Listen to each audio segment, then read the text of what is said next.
Bismillahirrahmanirrahim. Assalamualaikum warahmatullahi wabarakatuh. Halo rekan-rekan mahasiswa, mahasiswi PG PAUD Universitas Muhammadiyah Cirebon. Baik, ini adalah video yang kedua, video series yang kedua terkait dengan mata kuliah penelitian tindakan kelas. Sebelumnya kita sudah belajar tentang pertemuan pertama tentang kontrak belajar dan juga pengenalan singkat tentang apa itu penelitian tindakan kelas.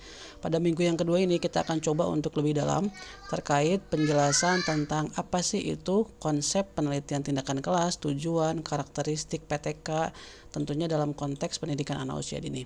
Seperti apa? Yuk kita mulai. Oke. Pada pertemuan yang kedua ini, kita akan coba untuk membahas agenda pembelajaran yang terdiri dari 4 agenda atau 4 tujuan pembelajaran. Jadi nanti diharapkan Anda semua setelah mengikuti video series ini, untuk minggu yang kedua ini Anda diharapkan satu, mengerti tentang apa itu penelitian tindakan kelas menurut beberapa para ahli. Kemudian yang kedua adalah tujuan PTK. Kenapa PTK itu menjadi salah satu solusi bagi permasalahan di kelas mahasiswa semuanya. Kemudian nanti ketiga yaitu adalah kita akan belajar tentang karakteristik penelitian tindakan kelas itu seperti apa. Kemudian mengidentifikasi ciri-ciri khas penelitian tindakan kelas tentunya. Dan terakhir adalah relevansi penelitian tindakan kelas. Ya, jadi menghubungkan konsep PTK ini dengan praktik pembelajaran di setting kelas PAUD seperti apa. Oke, pertama kita akan coba lebih dalam lagi terkait dengan apa itu PTK menurut para ahli pendidikan. Oke. Baik, ini adalah pengertian tentang penelitian tindakan kelas itu apa. Nah, kalau kita membaca dari slide ini, bahwa PTK itu adalah penelitian praktis yang dilakukan oleh guru di kelas, ya, di kelasnya sendiri untuk memperbaiki dan meningkatkan kualitas pembelajaran. Baik, di sini adalah pengertian PTK secara umum. Jadi intinya adalah PTK ini berfokus pada pemecahan masalah, ya, yang secara langsung melalui tindakan nyata atau tindakan real di kelas. Nah, kemudian PTK ini berbeda dengan penelitian-penelitian akademis yang lain seperti mungkin penelitian survei, penelitian kualitatif ataupun kuantitatif, ya. Jadi berbeda dengan penelitian-penelitian dengan metode seperti itu. Karena apa? Karena penelitian PTK ini dilakukan dengan tujuan untuk memperbaiki praktik pembelajaran. Jadi berfokusnya itu pada perbaikan pembelajaran. Ya, bukan hanya sekedar menghasilkan teori baru, bukan untuk membuktikan sesuatu ataupun mengembangkan suatu model atau strategi. Jadi intinya adalah untuk memperbaiki praktik pembelajaran. Nah, kemudian guru ini berperan sebagai seorang peneliti yang tentunya adalah harus aktif mencari solusi atau tantangan di kelasnya. Nah, jadi memang pelaku dari penelitian tindakan kelas ini adalah guru tentunya, dengan subjeknya adalah anak. Begitu ya, dengan siswa yang ada di kelas dengan berangkat dari masalah-masalah real yang terjadi di kelas guru-guru semua begitu ya. Jadi yang menjadi kata kuncinya untuk pengertian PTK adalah untuk mencari solusi atas tantangan atau masalah yang ada di setting kelas masing-masing guru. Nah, kemudian ini adalah definisi penelitian tindakan kelas menurut beberapa para ahli. Kalau kita membaca di buku penelitian tindakan kelas, ada yang karangan dari buku Suharsimi Arikunto. Nah, ini adalah buku terkenal sekali begitu ya, yang banyak sekali oleh para peneliti, oleh para guru itu dikutip. Suharsimi Arikunto ini ada di buku penelitian tindakan kelas. Dia berpendapat, jadi menyatakan teorinya bahwa PTK ini adalah penelitian yang dilakukan oleh guru di kelas atau di sekolah tempat mengajar dengan penekanan pada penyempurnaan atau peningkatan praktik proses pembelajaran. Baik, jadi di sini ada kata kuncinya adalah penekanan pada penyempurnaan, ya, dengan setting untuk meningkatkan praktik dan proses dalam pembelajaran. Oke, jadi tetap ya arahnya itu kepada peningkatan proses pembelajaran. Itu menurut Suharsimi Arikunto. Nah, berikutnya untuk ahli berikutnya yaitu ada yang dikenal dengan Keymes and McTaggart.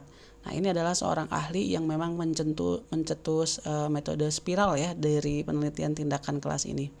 Jadi PTK ini adalah studi yang dilakukan untuk memperbaiki diri sendiri. ya melalui pengalaman kerja sendiri dan dilaksanakan secara sistematis, terencana, dan dengan sikap mawas diri. Artinya apa? Artinya penelitian tindakan kelas ini tetap ya, ini adalah salah satu metode ilmiah, metode penelitian yang memang harus sesuai atau harus memenuhi kaidah-kaidah ilmiah, yaitu sistematis, terencana gitu ya, dan juga memang bisa bisa dipecahkan masalahnya ya berdasarkan hasil penelitian kita. Kayak itu menurut Chemist and McTaggart. Jadi nanti Anda pada saat menulis tentang metode penelitian gitu ya di setiap proposal skripsi pasti nanti akan ketemu dengan Suarsi Marikunto, ketemu dengan Chemist and McTaggart. Nah, itu adalah para ahli yang banyak dikutip di buku-buku penelitian tindakan kelas. Dan terakhir ada juga ahli yaitu adalah Kunandar. Nah, beliau juga sama pengarang buku penelitian tindakan kelas. Silakan nanti kalau Anda pengen membaca lebih detail boleh ya mencari buku-buku ini. E-booknya banyak ya, di internet pun banyak saya rasa. Apa menurut Kunandar bahwa PTK ini adalah penelitian tindakan yang dilakukan dengan tujuan memperbaiki mutu praktik pembelajaran di kelas, berfokus pada proses belajar mengajar yang terjadi di kelas. Nah, kembali ya, jadi kata kuncinya adalah dari ketiga ahli ini ada kata kuncinya berupa memperbaiki, ya, berupa peningkatan kualitas, ya. Jadi ini adalah fungsi atau tujuan dari PTK atau definisi PTK menurut para ahli. Baik. Nah, dari ketiga ahli itu, kemudian kita lihat apa sih sebenarnya esensi PTK dalam pembelajaran. Nah, jadi Anda semua harus bisa menyimpulkan begitu ya. Intinya apa sih PTK itu? Nah, intinya adalah PTK ini upaya untuk melakukan refleksi terhadap praktek mengajarnya sendiri. Jadi tidak mungkin penelitian tindakan kelas itu untuk menyelesaikan masalah kelasnya guru lain begitu ya, atau teman lain. Tidak gitu ya, atau kelas lain yang guru itu tidak ngajar di kelas itu. Jadi memang berangkat untuk memperbaiki kelasnya sendiri. Untuk mengidentifikasi masalah yang muncul dan akhirnya merancang melaksanakan tindakan perbaikan secara sistematis. Nah, begitu ya. Jadi intinya adalah yang melakukan penelitian ini harus guru. Tidak boleh teman sejawat yang bukan guru di kelas itu, ataupun barangkali mungkin orang luar gitu ya, kayak mungkin kepala sekolah, penilik, pengawas. Itu tidak bukan itu esensi dari PTK. Jadi yang pertama adalah guru itu sendiri ya, yang mengalami masalahnya sendiri di kelas sendiri. Oke, kemudian proses ini dilakukan secara berkelanjutan dalam siklus-siklus penelitian. Nah, nanti mungkin kita di beberapa minggu ke depan akan belajar tentang apa sih siklus-siklus penelitian yang mungkin bisa nanti kita terapkan, tahapan demi tahapannya apa. Nanti kita bahas ya. Jadi sekarang simak saja dulu tentang harus dilakukan berkelanjutan dan dalam siklus-siklus penelitian. Itu esensi yang kedua. Nah, kemudian berikutnya adalah PTK ini memperdayakan guru sebagai agen perubahan di kelasnya sendiri. Nah, jadi balik lagi ya, guru lah yang harus menemukan masalahnya sendiri di kelas itu, ya, bukan oleh dosen, bukan oleh teman sejawat atau teman di lingkungan sekolahnya, tidak, tapi adalah guru kelas itu sendiri, ya, sebagai agen perubahannya, ya, aktor utama yang menyelesaikan si masalah di kelasnya itu. Nah, kemudian melalui PTK, guru ini tidak hanya menjadi pelaksana, tapi juga menjadi peneliti yang kritis dan reflektif. Nah, jadi kata kunci dari PTK ini adalah reflektif. Artinya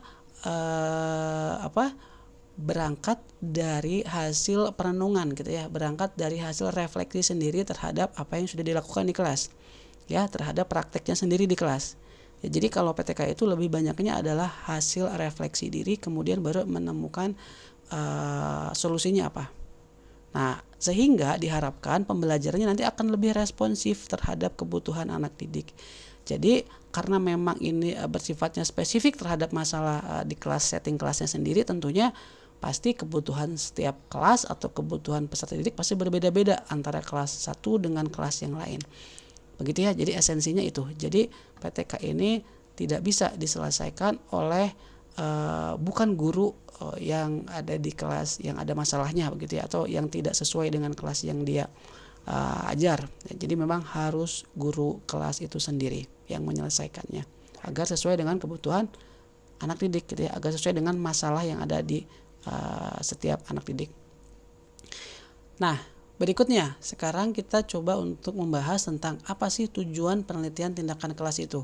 Yang pertama ya, saya sering bilang bahwa kata kunci dari PTK adalah adanya upaya perbaikan, adanya upaya peningkatan atau perbaikan berkelanjutan atau perbaikan pembelajaran lah, begitu ya.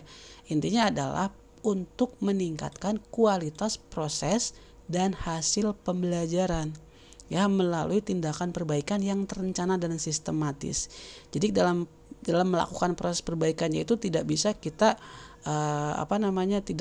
tidak terencana, apalagi tidak sistematis, itu tidak boleh. Tetap yang namanya penelitian itu harus sistematis, harus sesuai dengan kaidah-kaidah ilmiah, sehingga tentunya harus terencana. Begitu ya. Jadi untuk perbaikan berkelanjutan atau continuous improvement. Nah, yang kedua, pengembangan profesional guru. Nah, tentunya dengan adanya penelitian tindakan kelas ini diharapkan mutu guru atau kualitas atau kompetensi guru akan semakin meningkat ya, dengan tentunya berhasil gitu ya menemukan solusi setiap permasalahan yang ada di kelasnya masing-masing. Ya, jadi untuk mengembangkan kompetensi profesionalisme guru ya melalui refleksi atau perbaikan secara terus-menerus di praktek mengajarnya. Nah, kemudian yang ketiga tentunya adalah untuk peningkatan kualitas anak didik atau kualitas siswa-siswi kita. Baik itu mungkin dari hasil belajarnya, kemudian perubahan karakternya, ataupun mungkin bisa jadi peningkatan ke arah skill atau kompetensi atau keterampilannya. Begitu ya. Jadi intinya adalah subjek dari penelitian tindakan kelas itu tidak hanya gurunya, tapi juga harus diperhatikan bagaimana kualitas muridnya atau anak didiknya, sehingga meningkatkan kualitas perkembangan dan pembelajaran anak tentunya dengan strategi pembelajaran yang efektif. Artinya strategi-strategi yang mungkin tepat gitu ya terkait dengan kebutuhan anak didik di setiap kelasnya. Nah, ini ya, jadi setidaknya ada 3 tujuan penelitian tindakan kelas yang harus Anda pahami. Nah, kemudian PTK itu sebenarnya untuk perbaikannya dalam setting apa sih gitu ya. PTK itu perbaikan pembelajarannya seperti apa kalau di PAUD. Nah, kalau di PAUD begitu ya, PTK ini tentunya punya peran yang sangat penting. Ya, karena memang yang namanya anak usia dini itu kan setiap individu itu karakternya berbeda-beda, unik. Jadi tidak bisa kita memberikan satu solusi untuk semua anak ya. Jadi memang spesifik satu persatu.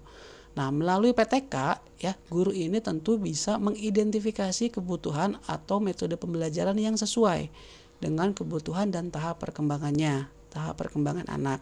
Contoh misalkan di dalam PTK begitu ya. Di dalam PTK contoh-contoh judul skripsi gitu ya, atau mungkin judul penelitian tindakan kelas. Contoh seperti ini, meningkatkan kemampuan berbicara anak melalui metode bercerita. Nah, ini adalah salah satu konsep atau masalah gitu ya terkait dengan gimana sih cara untuk meningkatkan kemampuan berbicara anak. Nah, salah satunya yang guru tawarkan adalah dengan metode bercerita. Kemudian contoh yang lain adalah misalkan mengembangkan motorik halus anak melalui kegiatan melukis dan menggunting. Nah, jadi ada problemnya, motorik halusnya ini mungkin rendah dan diselesaikan dengan kegiatan melukis atau menggunting. Ya, jadi sesederhana itu. Ya, tapi intinya guru-guru harus betul-betul memahami apa nih masalah atau kebutuhan yang ada di kelasnya. Contoh berikutnya misalkan di perkembangan lain, meningkatkan kemampuan sosial emosional melalui permainan kooperatif. Nah, ini pun sama ya. Jadi tetap kata kuncinya adalah peningkatan, mengembangkan, perbaikan, mengoptimalkan. Nah, itu adalah kata-kata kunci dalam penelitian tindakan kelas. Contohnya berikutnya adalah misalkan gini, mengoptimalkan penggunaan media pembelajaran berbasis alam. Ya mungkin guru tersebut ingin memecahkan masalah terkait dengan bermain saintifik begitu ya, bermain eksplorasi di alam. Begitu ya, jadi ini contoh-contoh penerapan penelitian tindakan kelas yang ada di setting PAUD. Baik, selanjutnya Nah, sekarang tadi kita sudah belajar tentang tujuan, fungsi, definisi, begitu ya.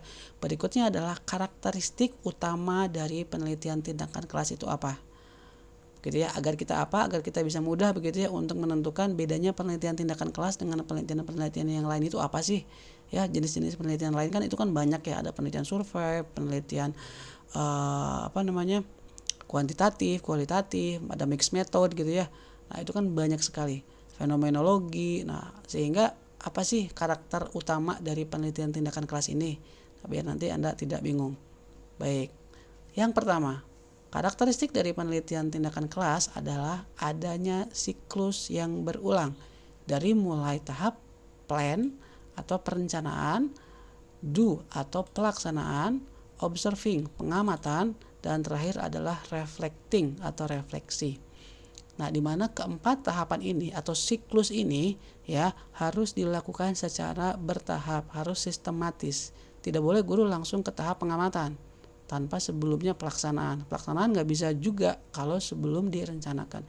Jadi ini adalah siklus spiral di dalam penelitian tindakan kelas. Siklus-siklus ini nanti Anda semua nanti akan sering temukan pada saat mungkin menyusun bab 3 di metodologi penelitian. Begitu ya.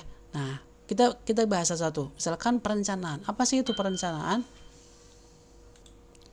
Perencanaan adalah tahap pertama dalam siklus spiral dalam PTK, yaitu tujuannya adalah untuk mengidentifikasi masalah dan merancang tindakan perbaikan. Nah, jadi sebelum guru atau Anda melakukan penelitian tindakan kelas, tahapan pertama adalah harus merencanakan atau menemukan masalah apa yang ingin saya selesaikan di kelas tersebut. Harus teridentifikasi masalahnya dengan jelas, ya, harus spesifik masalahnya, tidak bersifat umum. Nah, nanti mungkin akan lebih detailnya nanti saya akan jelaskan di minggu berikutnya ya terkait dengan setiap tahapan ini. Cuman dalam minggu ini kita akan coba untuk overview dulu terkait dengan semua siklus ini. 4 siklus ini. Begitu ya. Nah, kemudian setelah kita setelah kita merencanakan atau setelah kita menemukan secara jelas identifikasi masalah kita, berikutnya adalah kita melaksanakan apa yang sudah kita rencanakan, menerapkan tindakan-tindakan yang mungkin kita sudah siapkan, entah itu mungkin melaksanakan strateginya, metodenya, medianya, ataupun mungkin terkait dengan asesmennya. Nah, jadi pelaksanaan ini yang nanti bisa kita langsung uji cobakan untuk memecahkan masalah tersebut. Nah, setelah kita laksanakan, berikutnya adalah ya sudah, yuk kita amati, kita observasi dengan cara triangulasi data mungkin ya. Nanti mungkin penjelasan lebih detailnya nanti di minggu berikutnya ya terkait dengan observing itu. Mengobservasi atau mendokumentasikan proses dan hasil tindakan. Baik itu mungkin dengan catatan observasi, dokumentasi, ataupun catatan anekdot, bisa jadi seperti itu ya, atau checklist. Nah, yang terakhir adalah reflecting, yaitu mengevaluasi hasil dan merencanakan siklus berikutnya. Nah, jadi refleksi ini kita evaluasi diri, apakah dari mulai plan, do, sama observing ini sudah sesuai, baru kita ukur ya, atau kita refleksi. Setelah refleksi baru naik lagi ke perencanaan dan terus berulang gitu ya. Balik lagi ke perencanaan, ke pelaksanaan, pengamatan, refleksi, naik lagi ke perencanaan. Perencanaan tentu didapatkan dari hasil refleksi. Begitu ya, itu yang namanya adalah siklus spiral dalam PTK. Nah, jadi berulang-ulang, ini kata kuncinya ya. Jadi siklus ini berulang-ulang, di mana setiap siklus terdiri dari 4 tahap utama. Jadi Anda harus pahami ini ya, ini adalah inti dari siklus spiral ini. Jadi jangan sampai nanti Anda tidak paham gitu ya. Hasil refleksi dari satu siklus menjadi dasar perencanaan untuk siklus berikutnya. Jadi nanti pada saat kita menyusun metodologi penelitian, tentukan saya mau berapa siklus, apakah siklus 1, siklus 2, atau mungkin siklus 3. Ya, tentunya ini nanti setiap siklus ini bisa berbeda-beda tergantung bagaimana hasil refleksinya. Oke, itu ya terkait dengan siklus. Nah, kemudian berikutnya, karakteristik PTK berikutnya adalah PTK harus kolaboratif, harus reflektif, dan kontekstual. Maksudnya apa? Kolaboratif ini tentunya PTK itu tidak bisa bekerja atau meneliti secara sendiri. Harus kerjasama dengan rekan sejawat, dengan kepala sekolah, ataupun ahli pendidikan yang lain. Ya, dengan mahasiswa mungkin ya, dengan tim yang memang punya perhatian terkait dengan masalah di kelasnya. Kolaborasi ini penting ya untuk bisa saling mengobservasi, untuk bisa saling memberi masukan. Barangkali gitu ya, guru itu tidak bisa menemukan atau mengobservasi sendiri, sehingga dibutuhkan dari penilaian atau sudut pandang dari temannya, dari guru lain dan sebagainya. Boleh dari kepala sekolah, boleh begitu ya, karena memang kepala sekolah kan salah satu tugasnya adalah untuk pengawasan. Nah, berikutnya, setelah kolaboratif, karakteristik berikutnya adalah harus reflektif. Maksudnya apa? Nah, maksudnya adalah PTK ini mendorong untuk melakukan refleksi ya, refleksi diri terhadap praktiknya seperti apa. Mengkaji secara kritis apa yang berhasil, apa yang kurang, apa yang perlu diperbaiki, dan juga mungkin apa yang menjadi kendala dari implementasi PTK itu, baik mungkin dari sisi guru ataupun mungkin dari sisi siswa. Ya, jadi refleksi ini penting dilakukan sebagai tahap akhir untuk bisa menentukan siklus lanjutan. Ya, jadi ini adalah kunci pengembangan untuk profesionalitas berkelanjutan. Begitu ya. Jadi ini yang memang harus diperhatikan terkait dengan karakteristik reflektif. Dan terakhir, karakteristik berikutnya adalah harus kontekstual. Maksudnya apa? Nah, maksudnya adalah PTK ini kan tadi berangkat dari masalah real. Jadi harus nyata. Masalahnya tidak boleh diada-adakan, tidak boleh ngarang begitu ya. Harus sesuai konteks nyata yang ada di kelas tempat guru mengajar. Nggak boleh misalkan kamu punya masalah apa? Oke, saya nanti coba saya terapkan di kelas saya ya. Itu tidak boleh. Karena beda ya. Nah, jadi nanti kita akan lebih detail lagi mungkin ya di minggu berikutnya tentang bagaimana cara mengidentifikasi masalah.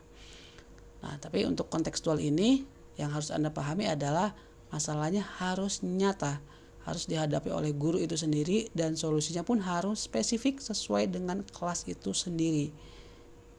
Begitu ya. Jadi ya ini karakteristik PTK berbeda dengan karakteristik penelitian-penelitian lain. Ya, harus sesuai dengan konteks karakter anak, fasilitas, lingkungan belajar dan sebagainya. Begitu ya. Jadi itu adalah karakteristik PTK yang membedakan dengan penelitian-penelitian lainnya. Nah, ini pun sama begitu ya.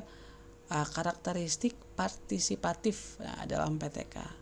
Jadi bisa saja nanti PTK ini bersifatnya adalah partisipatif, artinya mengajak berbagai pihak untuk terlibat dalam proses PTK atau proses pembelajaran. Misalkan tadi ya, guru dibantu dengan kolega, dibantu dengan siswa, atau mungkin orang tua pun bisa terlibat. Ya, nanti kita lihat contoh-contohnya seperti apa ya di minggu ke depan gitu ya. Kemudian dalam konteks ini partisipasi ini sangat penting karena tentunya yang namanya anak usia dini itu kan tidak bisa mengandalkan satu pihak, harus melibatkan mitra, orang tua, kemudian mungkin para mitra-mitra yang mungkin sudah kita kerjasama gitu ya, itu pun harus kita libatkan.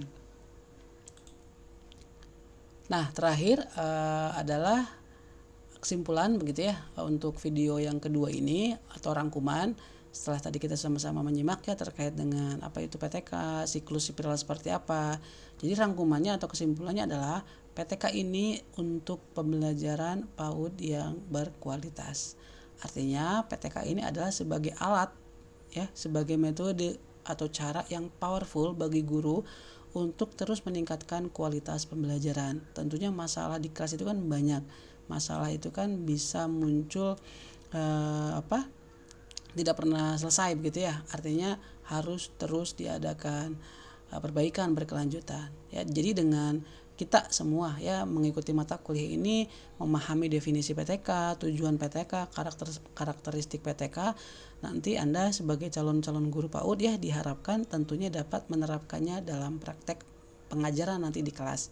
Sehingga dampaknya adalah tentu kepada hasil belajar anak, kemudian proses mengajar guru, dan tentunya peningkatan kualitas pendidikan secara umum.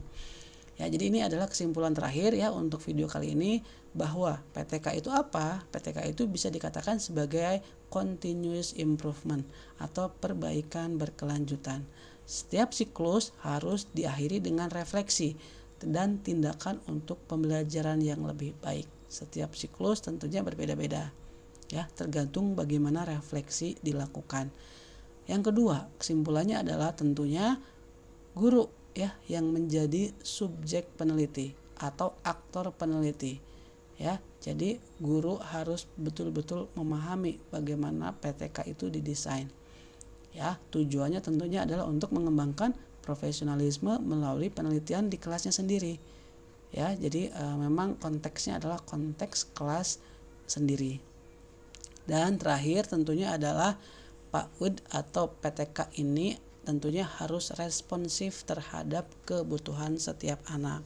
Ya, jadi menciptakan pembelajaran yang memang sesuai dengan setiap minat ya, bakat, kemudian juga karakteristik anak dan juga kebutuhan anak. Agar apa? Agar pertumbuhan perkembangan anak menjadi optimal dan guru betul-betul bertanggung jawab terhadap peningkatan dari pencapaian pertumbuhan perkembangan anak.